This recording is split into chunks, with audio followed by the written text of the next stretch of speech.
Hello, everybody. It's me. What? I can't rotate. Okay, that's crazy.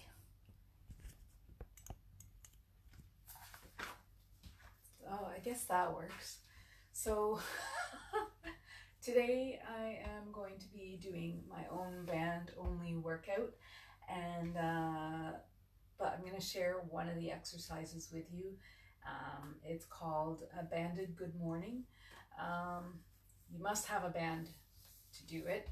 Mind you, there's other kind of uh, regressed versions where you wouldn't need a band, but you would need this kind of band. And so I'm just going to show it to you first. What you're going to do is you're going to put the band around there, and you can't see, but I'm sticking it, I'm standing on it with my 2 feet. So then the arms, I mean, you can leave them hanging or you can put them behind your head. You could even put them here. That's up to you. Basically, we're going to do a hip hinge. So I'm pushing the hips back and then coming back up to a straight position. Things that you need to think about: you want to keep the belly button pulled in. You want to keep your back straight, so you don't want it to be rounded when you're coming down. So what I tell people is just think about keeping your shoulders just back and down away from the ears, and just so you can feel the shoulder blades come down and together, and then you feel the upper back turn on. The whole core is the whole torso of the body, so you should feel when this goes in and the back turns on, everything is actually activated, and like you feel everything in the entire torso turned on. You also want to squeeze the butt. So then I have a soft bend in the knee, and then I'm pushing the hips back, and I feel my hamstrings at that point, and then squeeze on the way back up. If we're hands are here, that's how it's looking. I don't feel anything in my low back, and you shouldn't, especially not if you're just using a band. If you start getting into using weights, which you wouldn't be because we're all at home, unless you do have weights, you don't have to worry about that. Now, if you have no idea what the heck is going on there, I give you other options. Other options. You must have a wall, which I'm sure you all do because we all have walls. And then we're gonna stand with the feet, I don't know, about hip width apart. And I'd say you can be about a foot away from the wall. Yeah, maybe a little less than that. For people that are afraid that they're gonna fall over, which is common with beginners, you can stay closer to the wall, but just until you get used to the idea of the hips hitting the butt. The hips hitting the butt? That makes no sense. I mean the hips hitting the wall. So all right, so that's the goal. If you're comfortable, you can push back until you hit the wall. But the same things apply: belly button in, make sure the back is activated. You should feel everything is braced through the entire torso. And I'm squeezing the butt, soft bend in the knees. I'm pushing, go back, back, back, back until you feel the butt touch the wall, and then come back up. Even with no band, I still feel my hamstrings. So why are hip hinges important? Why are hip hinges important? Who do we got? Hi, Shelly. Hip hinges are important because, I mean, it's a natural movement that our body makes. So any hip hinge, you know, we get into any sort of deadlift or anything, deadlift or squat type position, are ways that we should be picking things up off the floor. So if you have a box or anything that you're lifting, your hips are hinging. If you're just like doing this to pick stuff up, you're done for. All right, so hip hinge is the way to go. Whoosh. If that feels pretty good to you, I'm sure everybody has a broom at home. So you can take a broom, stick it behind your back, your neck there, as if you had a barbell at a gym. And then you can do the same thing. Right?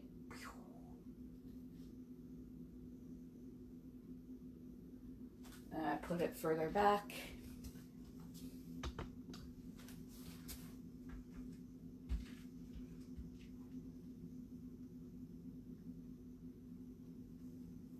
So that's option number 2.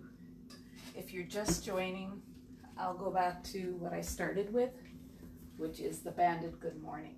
So if you have one of these types of bands, even if you don't, I'd recommend getting one. You can order them online. And they come in different resistances from light to heavy. I would recommend getting different ones because, you know, different resistances because, you know, when you get stronger, you're going to need more resistance. And they're all good for different things. So you want to take the band and stick it behind the neck and then come up. All right. Feet are about hip width apart. Hands, they can be holding the band. We can cross the arms, or you can put them behind the head. What you do is up to you. Main things you want to think about is keeping the core locked on or engaged or whatever it is you want to call it. The core is not just this. This is the whole core, from like here down to here and here below your butt way up to the upper back. That is your core. So if your glutes are squeezed, belly button's pulled in, and your upper back is engaged, which happens by pushing the shoulders down away from the ears, automatically, as soon as I push the shoulders down away from the ears, I can feel my shoulder blades coming down. So then we start to push the hips back. The knees are slightly bent. Push back as far as you can go. The goal is not to come down low like this. We just want to keep things to a point where you're still feeling comfortable. There should be no low back pain. And we push back. It's great for the hamstrings, it's great for the core, great for the hips. Okay, and I'll repeat one more time. The hip hinge, hi Sonia, the hip hinge on the wall. This is like beginner. Feet are hip width apart. we're a little bit away from the wall. Anyone who's just starting out with this, they tend to be afraid that they're gonna fall over.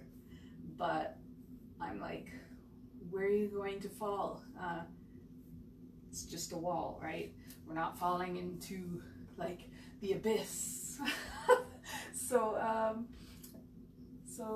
knees are gonna be soft bend, belly button pulled in, glutes squeezed, shoulders back and down.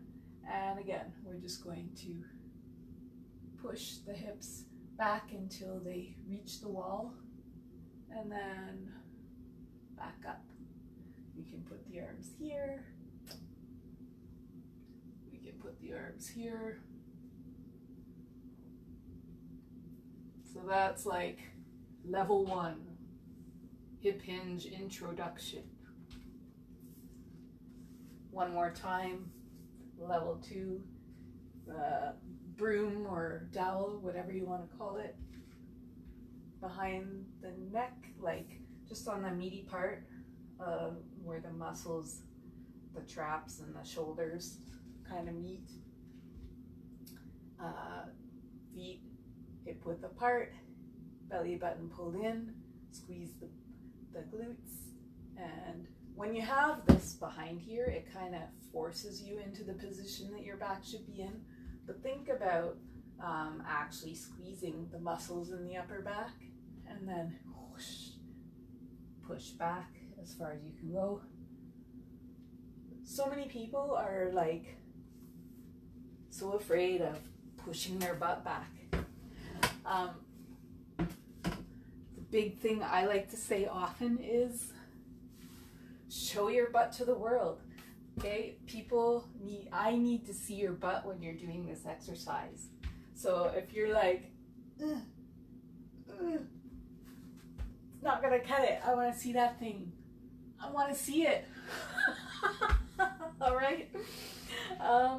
So that is, oh look, it's Tamor. Good thing I'm almost done.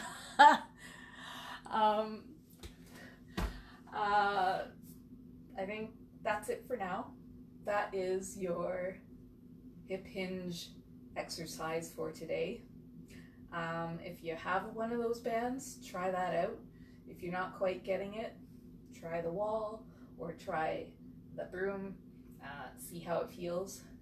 Feel free to message me if you have any questions. I'd be happy to answer them.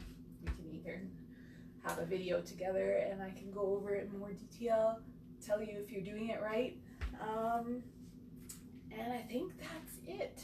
So now I'm going to do my banded workout before I get back to the mundane administrative things that I must do for work here. Yeah, I think that's it. Thanks for coming. I'm happy you all made it. Bye.